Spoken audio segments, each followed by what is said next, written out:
Hi everyone, how are you feeling today? I'm supposed to have some slides, so whoever is doing the slides, please put on slide number 1. So today I would like to talk to you about a concept that I'm very passionate about. The idea of how we can reinvent, redefine and rediscover love in this new decade that we're just about to start in just 17 days? So I'd like to share with you today a few things about my experience of love and how hopefully you can be inspired to take a different look at your relationships. Next slide. So, no, this is going to be interesting. Anyway, just a week ago, exactly at this time, I was standing in front of 800 people in Hong Kong, giving my very first TEDx talk. And the topic of this talk was to share my personal experience of learning unconditional love.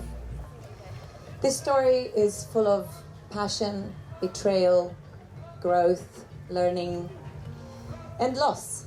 But if you're thinking, where's the link, because I want to see it, you have to join me and wait until January when the link is actually available, because it's still being edited. But you're lucky, because today I'm going to share with you a slightly different version of that story. And for me, it is truly a story of a 20th century love story, simply because it started 3 days before the new millennium. And it marked a journey of 20 years in which I learned the true meaning of love. Next slide. So, my name is Valentina. I'm a dating coach and relationship expert. Some people call me a love doctor. Other people call me the female Hitch, although clearly I'm a little bit shorter and quite a bit whiter than Will Smith.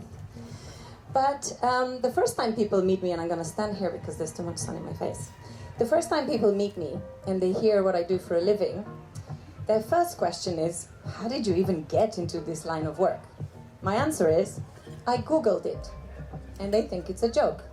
But it is the actual truth. Because I did have to Google the words relationship coaching when they came up to me one day when I realized that what made me really, really happy and what I really wanted to do with my life was not to sell toothpaste, which is what I was doing at the time, but to help people learn how to have happier and more connected relationships.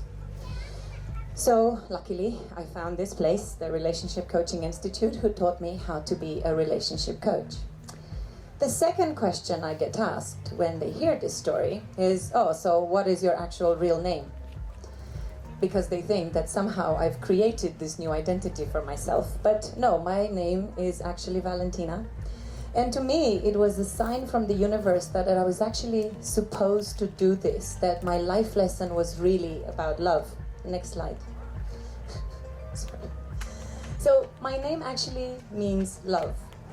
I'm sure that all of you, if I look at your demographics, if I asked you to close your eyes right now and I say the words Valentine's Day, I'm sure you will see hearts, chocolates, I don't know, champagne, possibly a big and unnecessary hole in your wallet. Whatever it is, it's going to be related to love. So that was the first sign. The second sign is that I actually wear my heart on my sleeve. For those of you who are native English speakers know that it means someone who is very open with their emotions, who doesn't keep them bottled up. And yes, I am very good at expressing my emotions, and I spend a lot of my time sharing or teaching other people how to do the same. But I literally wear my heart on my sleeve because I have a little birthmark of a heart right here. So the universe knew what it was doing. The third and final clue that I'm going to give you is this tattoo over here. Anybody proficient in Greek? Well, this word is the Greek word agape, which means unconditional love. And obviously, it wasn't from God, but it came to me. It was essentially my life lesson. So let's just move on to next 2 slides, actually. 2. Because you can see this already, I don't need a picture. So what was the actual story of my life that taught me how to love unconditionally? Next. It started in a rather non-Disney fashion. So it's not your average Disney movie. It essentially started with a date that I went on the 29th of December 1999. And that date ended with what I thought was going to be a one-night stand. It turned into a relationship that lasted for 19 years, the longest one-night stand ever, the way I used to joke about it. But all jokes aside, this relationship allowed me to experience 3 out of the 8 different types of love that the ancient Greek had discovered. Next slide. So yeah, you're probably wondering by now, are you Greek? There is a lot of Greek stuff in my talk, but no, I'm actually Romanian. So next 3 tabs, please. So the 3 different types of love that I've experienced was eros, passionate, sexual, erotic love. The second one, philotia, self-love. And the third one, the most important one of all, agape, unconditional love. Next slide. So when I was in my 20s, like most people, I was unconsciously looking for that special person. The man who was going to make me feel safe and wanted. My Prince Charming, or the one. I was lucky to find him at 25. We got together. And for a while we lived what in fairy tales can only be described as a modern version of happily ever after. This means expat lifestyle in London and Hong Kong, 5-star travel, you know, freedom to do whatever you want, the lot. But this love story, as beautiful as it was one day interrupted by a cold, hard dose of reality. My Prince Charming had an affair. It wasn't the first time that I got cheated on. My previous relationship had ended because my previous boyfriend, my ex, had met someone else. We didn't handle that breakup particularly well, and it actually took me a while to recover from that breakup, but I did learn my lesson. So the second time it happened, I learned a very powerful truth about infidelity. The harsh truth is that an affair is a make it or break it event in a relationship. Yes, it's devastating, it hurts. But with every challenge comes a huge opportunity to reinvent yourself, to reinvent your story, to experience aspects of love that are not very present in the usual stories we hear and we live throughout our lives. So the first affair broke my relationship because it exposed certain aspects that I now know are called deal breakers or requirements. They are those aspects of a relationship that are non-negotiable. They're kind of black or white, you know, they're either there or not there. You either trust someone or you don't. There's no such thing as half pregnant. The second affair, on the other hand, had a completely different ending. Because, in fact, I think next slide, I can't remember what it is. Oh yeah, and the next one. Because our relationship requirements were met completely, and that was a great lesson. But yes, he did cheat on me. He did sleep with someone else. Now, was that really a deal breaker? It would have been if I made it all about me. If I thought he slept with someone else because I wasn't good enough, because I was not the one, because maybe there was something wrong with me. But what if it was about something completely different? So my guru, Mrs. Esther Perel, the world's most famous relationship expert, says that when we cheat, we don't actually always do it because we want to be with someone else. But it's mostly because we want to be or to become someone else. A different version of us that was hidden somewhere between all these constraints of traditional relationships.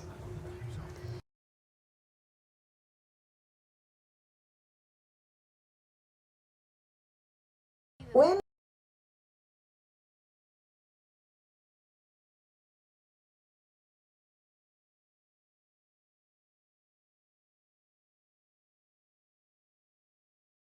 to lock down a version of ourselves, and of our partners that we're familiar with, that makes sense to us. We essentially tell them, this is who you are, and this is who I am, and this is fine. We ask them to define themselves by our own rules. And those rules then become the conditions that we impose on each other. I love you if you only love me, if you only choose me for the rest of your life, if you want me and only me alone. Well, I learned the hard way that this was not the only option. A few months after I decided to stay and to give our relationship another chance, I then got my own back. I had a one-night stand. And being the perpetrator rather than the victim in this part of the story confirmed that actually a lot of the assumptions that we make about love are nothing but that. Stories we tell ourselves, or we believe when we are told them. That when we stray, it's not always because there's something wrong with our relationship or because we no longer love our partner. All of that was still there for me. But the reality of this was me having sex with another person had absolutely nothing to do with the love that I felt for my boyfriend in that time. It was me looking for myself, next slide, looking for a version of me that I knew was there, but was hidden, muted, quiet. Luckily, my boyfriend understood this, and he continued to love me patiently, maturely, and he continued to support me in this journey that I had to discover who I really was. It actually took 2 more such events before I truly learned the meaning of unconditional love. The little glimpse that I had of this new version of myself during the first one-night stand revealed a completely new alter ego that became a full-fledged part of my personality. I don't know what this is, but I think it's probably our mics. Or maybe we have a scratch DJ in the background, I don't know, which is always good. It's fantastic to have new soundtracks to your life story. So, I think it's, oh yeah, there we go. That's the problem. So, this new version of me that I've discovered came to light when I embarked in 2 slightly longer and a little bit more intense relationships. Now, let me tell you that by this point, we had been together for 10 years. And we had come to that lovely but rather boring phase in a relationship when we were actually best friends, but with not a lot of benefits. I mean, you know, I know a lot of people who've been together for that long who have a lot less excitement in the bedroom, and we still enjoyed a pretty fun and healthy lifestyle, sex life, sorry about that. But to be honest, it had never really been super exciting. So we then, I don't even know which slide we're on right now, but essentially all these experiences that we've had got us to talk about the possibility of finding some excitement in our life. By the 3rd time I broke the exclusivity rule, it became very clear to us that we were not willing to live for the rest of our lives with the way things were. So that clearly we discovered that we were looking for excitement, adventure, and passion, and that we were okay with not finding those necessarily with each other. We had also worked out that our value systems were very, very similar, and there were very few things that we actually disagreed on when it came to what we wanted to achieve in our life. So in the end, we agreed to open our relationship and to make it possible for us to explore those different parts of ourselves with other people without giving up on the intense connection that we had with each other. So we worked hard to make our own rules instead of accepting ready-made scenarios from popular wisdom.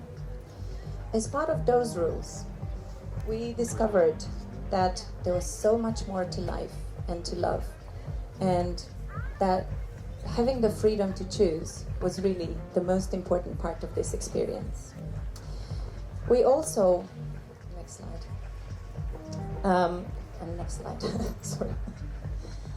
One more slide, please.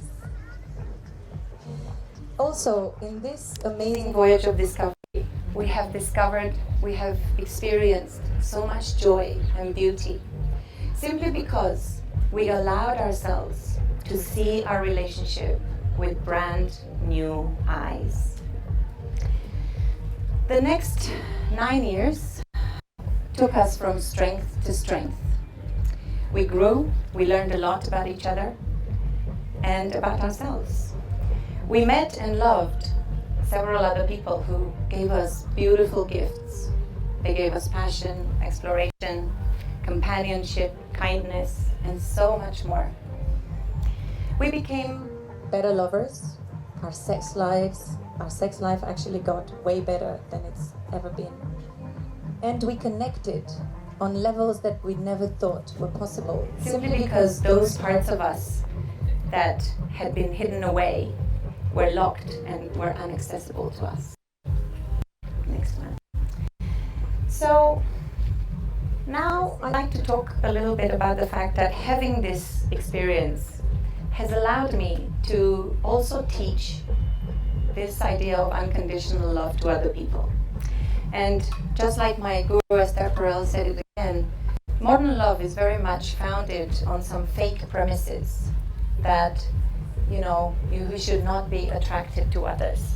But in the 6 years that I've been coaching, I've met a lot of people who feel completely stuck between their self-imposed expectations of exclusivity and the reality of their feelings. Just because we love one person, it doesn't actually mean that the doors to our bodies and hearts are completely closed. People in very happy relationships fall in love and want to explore those parts of ourselves with others every single day. Next. So, in some cases, like I said, affairs can break relationships, and for some people, having an affair is truly the end of the road. It may be that that relationship has lived its course. Those people may not have the same vision they used to have, or maybe they've learned what they were supposed to learn from each other. I believe everybody comes into our life for a reason, to teach us something meaningful and fundamental about ourselves, and when that's done, it's time to move on. In other cases, they discover that actually they never really met each other's requirements. So they really don't want to compromise on that anymore. They really want to move on and have the relationship of their dreams. And when that happens, I am able to help these people discover ways to say goodbye to that relationship, to complete it in a positive, loving way, just as they started. And that's a beautiful experience. For others though, so many more people than I ever expected, they grab at the opportunity to experience these new parts of themselves, and they're looking for ways and answers of making it possible, or making it real. So let me tell you a few stories. One of my clients came to me saying she wished she could switch off that part of herself that was looking for excitement and adventure, because she felt guilty that she had a wonderful husband at home.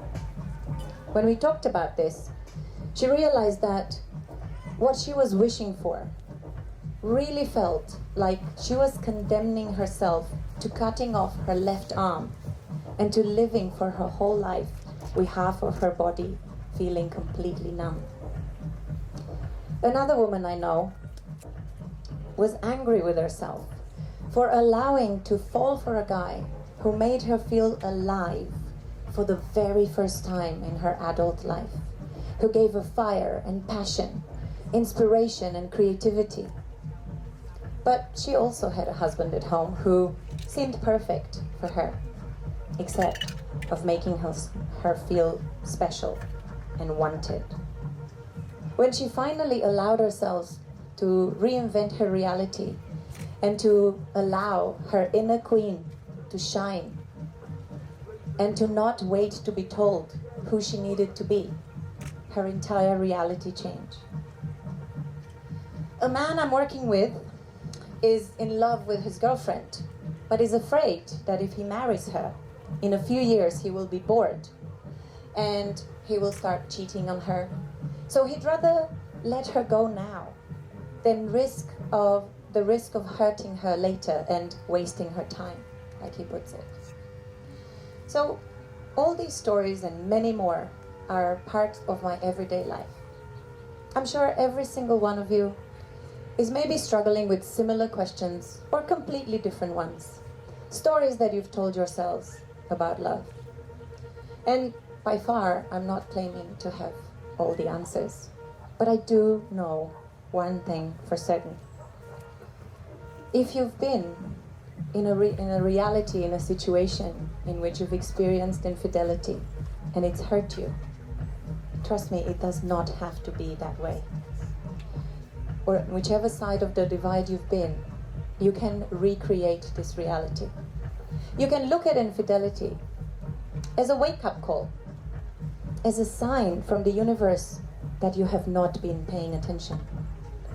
Not just to your partner, although that's usually the trigger for this transformation, but mostly that you have not been paying attention to yourself, to those parts of you that you have rejected, ignored, left hidden. So I'd like to encourage you to take a few moments to explore the hidden parts of yourselves. If you want to play a game with me, I'd like you to close your eyes and to imagine yourself in a room where you feel safe and in control, and where you are surrounded by all the different parts of yourselves that need to come out, that need to be seen. And you may find the explorer, the passionate, the daring, the carefree, the angel or the demon, the lover or the fighter, and so many more. Just listen to them. What are they telling you? What beautiful gifts do they have to offer?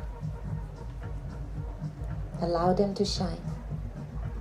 I know that you can come back now. And can I have the next slide? I know that not many people will be comfortable breaking down these walls of convention and traditional frameworks. And that's okay.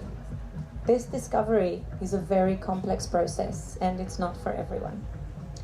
But for those of us here who maybe are brave enough to even ask ourselves the question, where would I start? If I had to do this, where would I begin to reimagine my reality? I'd like to offer you a few tips from my personal experience. Next slide. Oh, slide. I forgot what I had. And next slide. All right, the first step in this process of discovery is to embrace self-love. Philotia, the Greek concept that encourages us to put ourselves before others.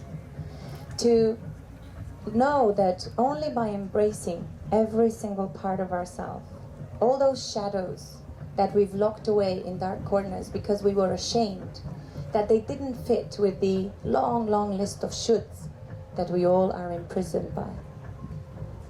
So if you've ever thought that you're not good enough for yourself, for your partner, for anybody really, just know that the answer is always absolutely. Yes, we have a lot to learn. Life is about learning. But in those moments when you feel that you are not the perfect wife or the perfect partner, or when the pain of not being chosen is much more than the love that you feel for your partner and you really don't know how to move on and how to deal with it, when the protective walls that you've created for yourself so that you don't get hurt again become so big, so tall, that you don't even see that there is a whole world out there that you don't even know exists. In those moments, know that life is not about perfection and knowing everything, but it's about discovery and growth. And know that it's basically whatever you make of it. We always have two choices in everything that we do. We can choose to be the victim, the one that says, well, but it wasn't my fault, I didn't do anything. It wasn't me, there's nothing I can do. So stay locked in that prison of your own making. Or you can choose to be the hero, the person that takes action, that wins and makes things happen. And I promise you that only the hero can truly heal and experience unconditional love, because you take control of your own reality. Keep going. Next slide, please, because I don't remember what I'm supposed to say. All right. So the next tip is really 3 questions that you can ask yourself. The victim mentality. If you choose to be the victim, the question that you would ask yourself is, why is this happening to me? How could my partner, who I trusted with all my heart, do this to me? What if you change this story? The hero asks, what am I supposed to learn from this experience? What is this really about? And trying to look for the lesson, knowing that everything that happens for a reason. And even if it wasn't you who chose this process of self-discovery, there's something that you can learn. Even though you've been the victim, choose to do something about yourself, because you're self-reliant, decisive, independent, amazing personality. That side of you is still looking for a chance to shine. So make that choice today. Next slide. The second question is really to ask yourself, who do I really want to be? And which part of me are waiting to shine? Which parts of me really wait to be noticed? In that little exercise that we did before, you may have had some glimpses of the parts of you that need rediscovering. So encourage them to come to life and explore them, because they will bring a lot of richness to your everyday experience. Next. The third question is really to ask yourself, is this story really about me? Or am I making it about me because I don't really know who I am without the validation that I'm getting from my partner? Love is sometimes just like the magic mirror in the fairy tales. No matter how beautiful the queen was, there was always someone that they could compare themselves with. So make the choice to maybe not ask that question. Know that you are always beautiful and connected. Anyway, so what is Love 2.0? What is this experience meant to teach all of us? For me, it's a concept that is reinventing an ancient idea for the new century, for the 2020s. It's a choice that we all can make to look at ourselves as free, unique, imperfect, but divine in our power. It is a story for this century because I hope that every one of you here can be inspired to believe that we can make our own story and we can have a very private experience of love. Thank you. Thank you very much. Don't run away. Thank you, Valentina.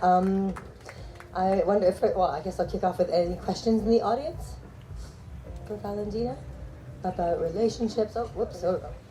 Hi, I just wanted to ask, when you have an open relationship and you're comfortable with yourself and with your partner and things like that, because I've already been doing that, but I'm just curious how you can be open like that with your family, because if you have a traditional family, you don't really accept you. So how do you go about with that? It depends how important it is for you, for them to know and accept that part of you. It's pretty much a coming out story. It doesn't matter because it's an alternative type of relationship. Thank you.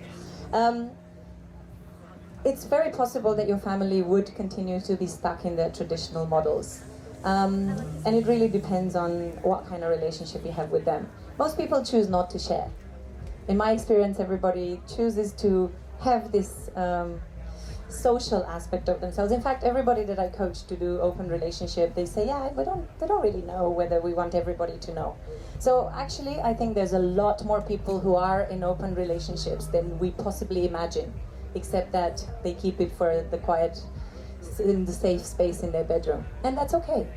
But, you know, it really, I think it's important to have that conversation with your family.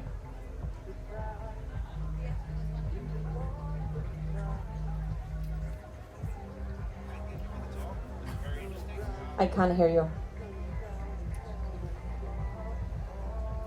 How about now? Now, yes.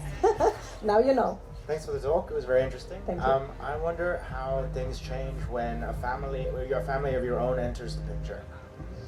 You mean how to deal with children? Having kids in an open relationship. Well, I personally don't have children, so I can't tell you from personal experience. But if you want your children to be as loving, as accepting of all kinds of alternatives, and if you want the future generation to not be stuck in the same traditional models, I think it is our duty as parents to really educate our children that whatever we choose, they can make their own choices. It really doesn't matter. It doesn't mean that we're imposing this choice on them. But making it normal is the most important thing for all of us. To not think that, oh, these people, they're doing something really weird. Or we are the people who are doing something really weird. Just like being gay, being in an open relationship can have a certain stigma. And it is our role to educate everybody around it. So I would be totally open about it. Funny.